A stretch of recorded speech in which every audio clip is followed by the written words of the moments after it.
Welcome to the Daughter Arise channel. My name is Yvonne and this channel is all about bringing you content to do with childhood sexual abuse.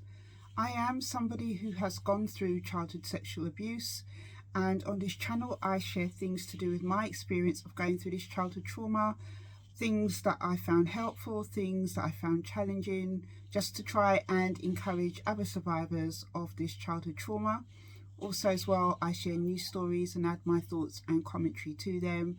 And from time to time, when I'm fortunate enough, I do interview other survivors and their supporters in hopes of raising awareness of this childhood trauma. So if this is the type of content you're looking for, please hit the subscribe button and the notification bell so that you can be notified of any new uploads. And if you do like the content, don't forget to give it a thumbs up. So today, guys, I'm sharing with you my thoughts again from my ebook called The Journey. So in this ebook I developed in 2017, basically in a short format of A to Z things that I discovered along my journey of recovering and healing from childhood sexual abuse. So in today's reading, I'm going to be talking from my experience with this, and it is from the letter M, and it's to do with memories. Now, memories have come in lots of different forms, I have found, during my experience of going through childhood sexual abuse and after, in the aftermath. Things that have really affected me during the course of my healing journey were things like nightmares. So early on in my journey, after I got taken into government care at 13, I lived in a lot of different kids' homes and foster care replacements. And one of the things that I used to get a lot at night time were nightmares. Nightmares about the abuse, nightmares to do with that my dad was going to come and get me. I was quite scared. I'd wake up in a cold sweat thinking, he was going to come and get me for, speaking out. Nightmares about the actual acts of the sexual abuse. Also as well, I had, as time went on, lots of memories of different things during my childhood. Some were bad, some were good. Lots of the bad memories came in the form of, what had happened to me as a child. Bad memories about, the way that I was treated in the aftermath. I had lots of good memories as well of my childhood, especially to do with my brother and sister and playing out and, playing with my friends and, things to do with happier times in childhood, just playing and being around my friends and stuff. But what I have found on this journey is that there are bad memories and there are good memories. And one of the things I had to learn to do as time went on is not to dismiss the good memories, because obviously during my childhood, from the age of 9 to 13, there were lots of bad memories and bad things that did happen. But there were also glimpses of good memories of things that I could remember. Like I mentioned, playing with my brother and sister, going to primary school, playing with my friends. And before 9 years old, I had good memories of being in my family, us doing things together, like going to McDonald's and things like that. So I had to learn not to dismiss the good memories because a portion of my childhood memories were bad, and that took a lot of time to do. There were other things that came with memories, like triggers. There were times where I would get triggered by certain memories, and this was quite early on in my journey, like my teenage years and my early 20s. There were things like noises or, sometimes even the way maybe that somebody might have touched me that would trigger like memories of what had happened to me as a child. And that was very, very difficult to try and navigate all these different triggers. And when I was 13 as well, I was diagnosed with post-traumatic stress disorder. And that took a long time to kind of to work through, actually, and to be able to navigate all the different things that came along with being diagnosed with that. So what I found along my journey is that there are memories that are good, that are bad, that are difficult, things that can trigger memories. Also as well, one of the things I did sometimes when memories used to come up is try to suppress them. And that was very early on in my journey, especially during my care, the years I was in care, from 13 to 17, nearly 18 years old. I tried to suppress a lot of the memories by doing things like drinking, smoking, not dealing with them. And as I've mentioned on other videos, when all those memories started bubbling to the surface and the things that I was using to try and suppress them didn't work anymore, I had a mental breakdown at 22 years old. It was very, very difficult to navigate all the different things that come up with memories, because even when I went into therapy, after I had my breakdown properly, after I had my breakdown at 22 years old, working with a psychotherapist through my childhood trauma, I started to realize that memories come and go. And also as well, just when you think, well, I should speak for myself here, but just when I thought I dealt with a certain memory, I would find later on over my journey that other memories would just arise. You know, things that I didn't even remember, and something would kind of make that memory come to the surface, whether it would be a song or something that was said. You know, memories that I didn't even properly remember would just kind of come out of nowhere.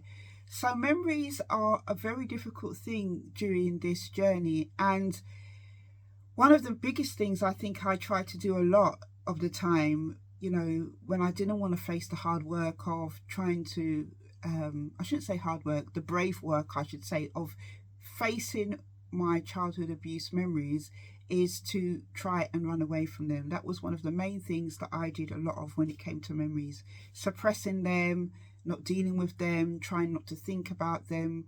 But in the end, it ended up affecting my mental health even more. It definitely didn't help my depression and the things that I had, you know, that were affecting me for a long period of time. One of the things that I will say about memories is that some of them do go. I mean, there are some bad memories that I had for a very long time that I haven't thought about, you know, for ages now. They do go sometimes, you know, some memories.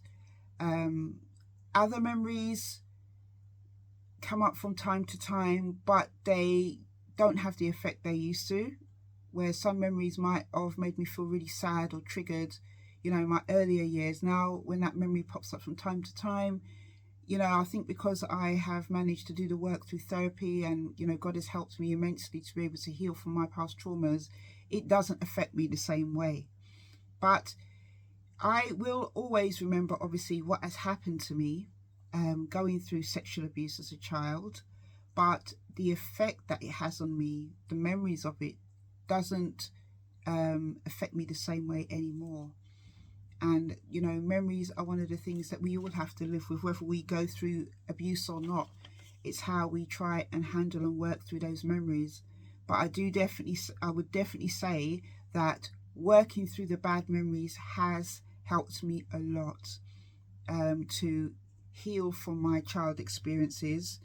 And it's never easy to face those memories, but it has to be faced at some point, because what I found is that with some memories, because I wouldn't face them, I couldn't embrace, you know, the potential of my future, because I was so busy wrapped up in these memories that were keeping me in tears, were keeping me depressed, were keeping me in a really negative place. But if you're somebody who struggles with the memories, the bad memories, I would say to you to try your best to try and face them. Maybe that might be talking to somebody that you trust, or therapy. Maybe it might mean journaling, writing down, maybe as a first thing of trying to deal with memories, writing it down. And you know what I found with memories as well is that some of them didn't make sense, but I knew that they were real.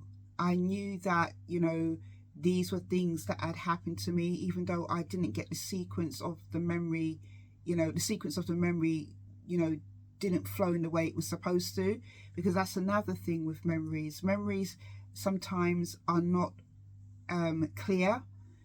I have memories of things that were clear, but then there were memories of things that would come up that were triggered by something that weren't very clear. And writing down those memories and journaling about them, you know, gave credibility to the things that I remembered, because it's very easy when you have memories to dismiss them if you can't remember everything in a certain order, or if they don't go in a certain sequence. It's quite easy to dismiss the memory and think maybe it's a figment of my imagination. But one of the things I will say with memories is that when you have gone through trauma, and this is my experience, going through trauma and suppressing them for so long and them coming up, you know, can be a very, very difficult thing. And the way that they come up can be in a way, as I mentioned, that doesn't make sense. So writing down your memories is a good thing. I would say that when it comes to the good memories, to hold on to them. They may have been part of the same time period that you were abused in. Like from the age of 9 to 13, I have loads of bad memories of my dad taking me out of the house on a Friday and Saturday night and taking me over my grandma's house and sexually assaulting me and R-wording me over there. But the same house for me, my brother and sister, well, the weekends we used to go over to my grand's, dance around to music, eat biscuits and have fun, you know, kind of playing my nan, you know, just playing with my nan. So I've had to learn to not dismiss those good memories I had with my gran and my brother and sister in that house, because they were good memories, and I hold on to them. I appreciate them. You know, I don't kind of write off that whole time period of, well, the abuse happened in my grand's house, the majority of it, so therefore anything good that happened over there is no good at all. No, I have learned, as somebody who's had a very fragmented childhood, to hold on to the good parts for myself, you know, to hold on to them and to cherish them, because there isn't really a lot of them past the age of 9. So that's what I wanted to share with you today about memories. Just try and face them when you can with support or journal. You know, don't dismiss them. You know, you will get good and bad memories, and it's important, you know, to be able to not dismiss the good ones that you have. So the Bible scripture I want to share with you as I finish today comes from Isaiah 43:18 in the Bible, and it says, "Forget not the former things, do not dwell on the past."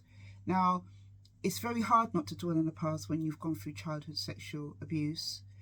I think that the posture of heart that you should have is one that I developed during the journey as well, is one of wanting to be able not to dwell on the past, you know, by trying to work through my challenges and the different issues that were left behind with my sexual abuse. Having that kind of posture is what helped me to be able to move past my past, because I don't believe anybody that has gone through childhood sexual abuse willingly wants to dwell on their past. It is a part of them that they can't get past, and that is the issue here. But with the right support and help, for me as well, just relying on Jesus Christ to help me with the painful parts of my memories on my past, helped me to move past it as well. And I would encourage you, if you can, to talk to God, to talk to Jesus about your past. And also as well, some of the things that I've recommended in this video, try to implement them into trying to help you on your healing journey. Also as well, just before I finish, I just want to show you this book that I developed called Choose Life. It is a practical empowerment workbook for survivors of childhood sexual abuse. This book I developed from my own experiences of being able to get past some of the things that I've been talking about in this video. If you are interested in getting this book, it's available on Amazon, and also I will leave a link below in the description box. So guys, just hold on and remember that memories can come in good and bad forms, but it's important that you're able to work through them. Until the next video, take care.